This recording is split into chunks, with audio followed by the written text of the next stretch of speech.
प्यारे नबी सल्लल्लाहु अलैहि वसल्लम ने बात बयान फरमाई, अल्लाह ताला रोज़े क़यामत हज़रत आदम अलैहिस्सलाम को बुलाएगा, बुलाकर कहेगा कि आदम अपनी औलाद में से अखरिज बअसन नार, जहन्नम के हिस्से को अलग कर दो, जहन्नम का जो हिस्सा है तुम्हारी औलाद में से उसको अलग कर दो।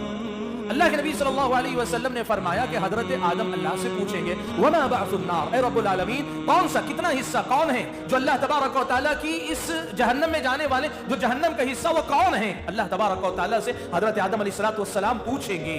जब हजरत आदम अलैहिस्सलाम पूछेंगे तो अल्लाह कहेगा हर 1000 में से 999 लोगों को जहन्नम के लिए अलग कर लो, 999 लोगों को जहन्नम के लिए अलग कर लो। सहाबा को बहुत हैरत हुई, यानी 1000 में एक आदमी कामयाब होगा, 999 जहन्नम में जाएंगे।